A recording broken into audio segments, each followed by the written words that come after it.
The Sen River runs red with blood. Frankish knights in their finest armor lie broken and drowning in its waters. An entire army, France's military pride, flees in absolute terror from a wooden bridge. And standing on that bridge, laughing as they clean their axes, are just 40 Vikings.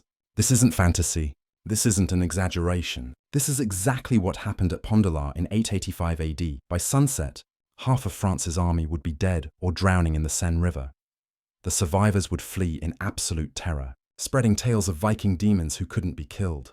And it all happened because of 40 men defending a bridge. What you're about to hear is one of history's most impossible military victories. A battle so one-sided that medieval chroniclers thought it must have been divine intervention. But the truth is even more incredible.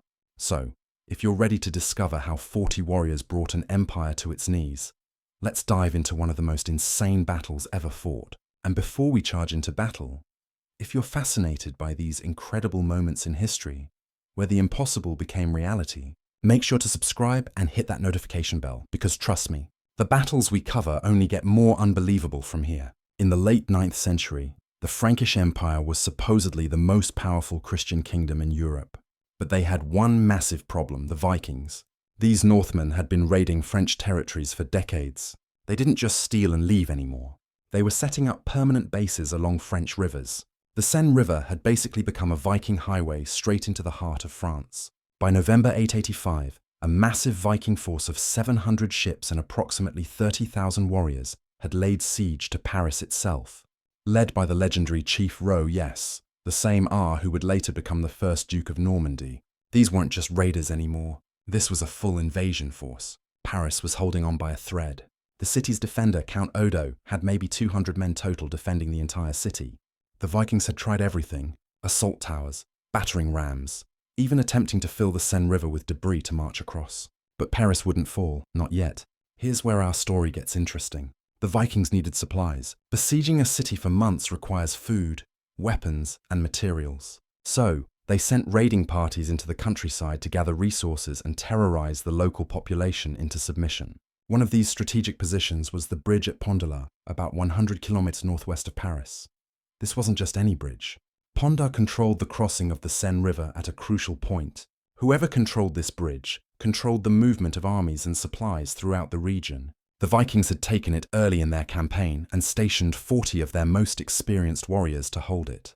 Now, you might be thinking only 40 men, but these weren't ordinary soldiers. These were Viking berserkers and champions, men who had survived dozens of raids and battles, warriors who knew that dying gloriously in battle meant dining in Valhalla with Odin himself. Each one was worth 10 ordinary soldiers in combat. Let me tell you about these specific warriors. According to Frankish chronicles, the Viking force at the bridge was led by a giant of a man named Bjorn Ironside. Not the famous son of Ragnar, but another warrior who had earned the same nickname by supposedly taking an arrow to the chest and continuing to fight.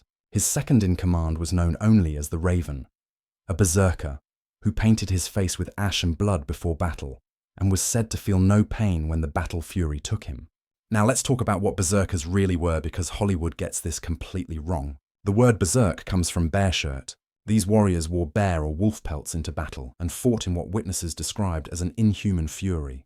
They would howl like animals, bite their shields, foam at the mouth, and seemed completely immune to pain. One Arab chronicler who witnessed berserkers in action wrote, "They rushed forward without armor, were as mad as dogs or wolves, bit their shields, and were as strong as bears or wild bulls. They killed people with a single blow, but neither fire nor iron told upon them." Modern historians have fascinating theories about what was actually happening. Some believe berserkers consumed psychoactive mushrooms, specifically Amanita muscaria, the red and white spotted mushroom that grows throughout Scandinavia. This would cause hallucinations, increase strength, reduce pain sensitivity, and the disconnection from reality that witnesses described. Others think they drank a mixture containing henbane, a plant that causes aggressive rage, delirium, and superhuman strength, but also extreme unpredictability. But here's what's really terrifying. Recent studies suggest it might have been something even more powerful, a deliberate psychological state achieved through ritual and training. These warriors would work themselves into a trance through dancing, chanting, and hyperventilation. They literally rewired their brains to shut off pain receptors and fear responses. Think of it as a controlled psychotic break that turned them into perfect killing machines. They called this state Berserker Gang, the Berserker's Walk. And once it began, they couldn't distinguish friend from foe, which is why other Vikings gave them wide berth in battle. The symptoms were consistent across hundreds of accounts. Their faces would change color, starting pale, then turning purple with rage. Their eyes would bulge and roll back. They would shake uncontrollably before the fury hit, then explode into violence with inhuman strength. After the battle rage ended, they would collapse into a state of complete exhaustion that could last for days. Some scholars compare it to extreme PTSD episodes, except these warriors had learned to trigger and weaponize them. These 40 men were hand-picked veterans of the great heathen army that had terrorized England for years before coming to France. They had fought at York, at Reading, at Ashdown. They had stood in shield walls against Saxon kings and lived to tell about it. Many bore the scars of 20, 30, even 40 battles. In Viking culture, these scars were badges of honor, proof that the gods had tested them and found them worthy. The weapons they carried were legendary in their own right. Viking smiths had perfected pattern welding, a technique that created steel so fine that Arab chroniclers wrote poems about Viking blades. Their axes weren't the crude choppers you see in movies. They were perfectly balanced instruments of death, capable of splitting a shield and the man behind it with one swing. Some warriors carried bearded axes with extended lower blades that could hook enemy shields and pull them away, exposing the warrior behind to a killing thrust. The Frankish king, Charles the Fat, and yes, that was really his name, had finally gathered his courage and his army to respond to the Viking threat. But Charles was, let's say, not exactly a military genius. He was called the Fat for a reason. Contemporary chronicles describe him as indecisive, slow to act, and more interested in negotiations than fighting. But his generals convinced him that retaking Pontolar would cut off Viking supply lines and force them to abandon the siege of Paris. So Charles assembled a force of approximately 3,000 to 4,000 soldiers, heavy cavalry, infantry, local militias. This was a significant portion of the royal army. The Frankish scouts reported back, "Your Majesty, there are only 40 Vikings holding the bridge." Charles probably laughed. 40 against 4,000. This would be over before lunch. The morning of the battle, the Frankish army approached in full formation. Knights in chainmail, horses armored, banners flying. They expected the Vikings to flee at the sight of such overwhelming numbers.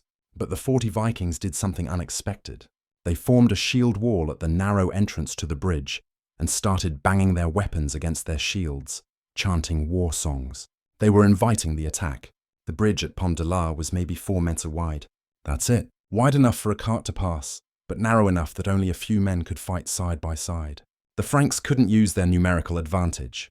They couldn't flank. They couldn't surround.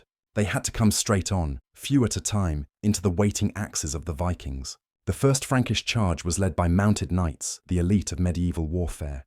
They thundered toward the bridge, lances lowered.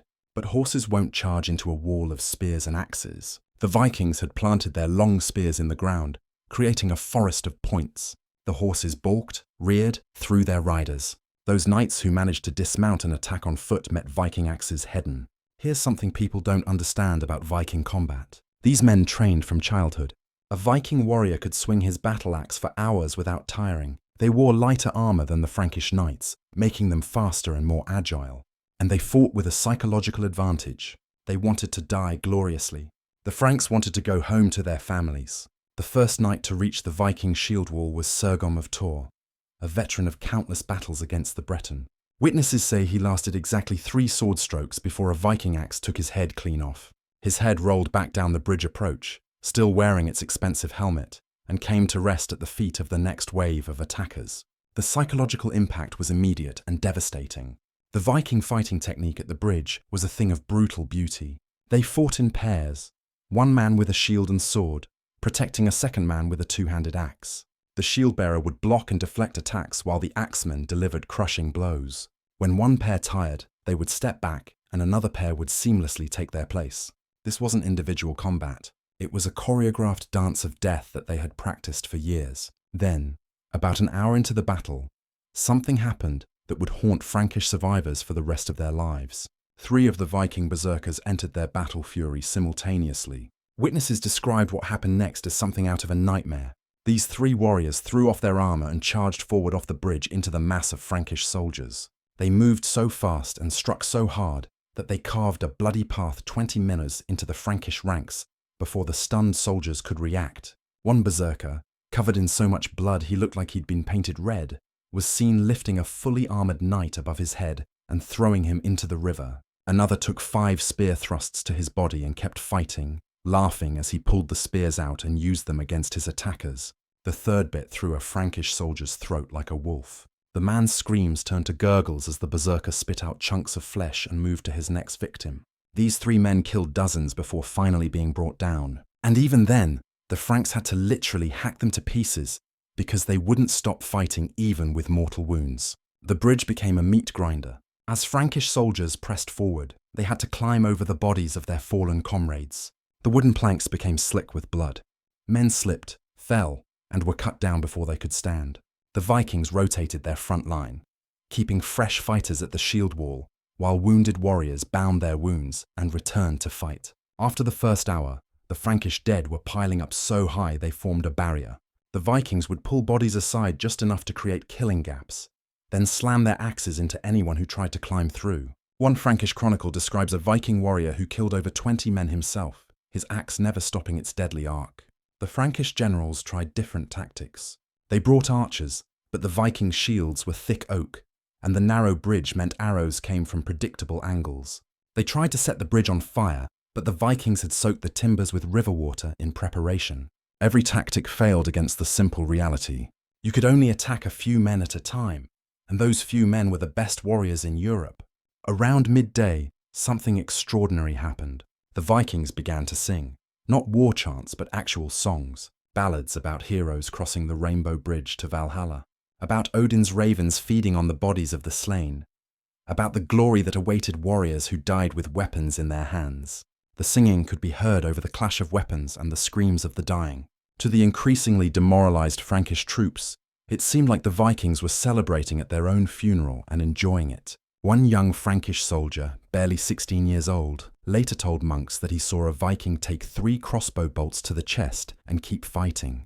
The warrior only stopped when a 4th bolt pierced his throat. And even then, he managed to kill one more Frankish soldier before collapsing. These stories spread through the Frankish ranks like wildfire. How do you fight men who don't care if they die? How do you break warriors who see death as a reward? The Frankish cavalry, the pride of medieval warfare, was completely useless. The approach to the bridge was now so clogged with dead and wounded that horses couldn't even reach the fighting. Knights who had spent fortunes on their armor and weapons were reduced to standing in line, waiting their turn to die on Viking axes. The social hierarchy of medieval warfare meant nothing on that narrow bridge. Peasant levies and noble knights died exactly the same way. There's a detail that really drives home the horror of this battle. The Vikings had a warrior whose only job was to kick bodies off the bridge into the river to keep the fighting space clear. This man calmly and methodically would grab Frankish corpses by their armor and heave them over the side, while his comrades continued fighting just meters away. The splash of bodies hitting the water became a rhythm. Splash, scream, axe strike, splash. Survivors said this sound haunted their dreams for years afterward. The Vikings also employed psychological warfare in ways the Franks had never encountered. They would deliberately leave wounded Franks alive, but crippled, knowing their screams would demoralize their comrades. They hung captured Frankish banners upside down from the bridge, a massive insult in medieval warfare. One Viking warrior wore a necklace made from Frankish fingers, adding a new finger after each kill. These weren't just warriors, they were artists of terror. At one point, a group of Frankish priests arrived at the battlefield carrying holy relics and chanting prayers. They believed God would protect them and inspire the troops. The Vikings let them approach unmolested until they were close enough. Then one berserker leaped from the bridge, landed among them, and slaughtered all 6 priests in less than a minute. He then calmly walked back to the bridge through hundreds of stunned Frankish soldiers who were too terrified to attack him. The message was clear. Your God has no power here. The battle had another element that medieval chroniclers struggled to describe. The smell, the combination of blood, emptied bowels, river mud, and fierce sweat, created a stench so overwhelming that soldiers were vomiting even before they reached the fighting. The Vikings, seemingly immune to this, would actually taunt the Franks about it, asking if they were sick from fear or just weak stomachs. This kind of psychological dominance broke men's spirits before Viking axes broke their bodies. Perhaps the most telling detail is what happened when King Charles tried to motivate his troops with a personal appearance. He rode forward in his finest armor, surrounded by his royal guard to within sight of the bridge. The Vikings' response: they turned their backs on him and dropped their pants, showing their bare asses to the King of France. Then they went back to killing. The insult was so profound that several Frankish nobles immediately left the battlefield in shame, taking their men with them. By noon, the Frankish army was in chaos. Soldiers were refusing orders to charge. Some units were openly retreating. King Charles, watching from a nearby hill, couldn't understand how 40 men were destroying his army.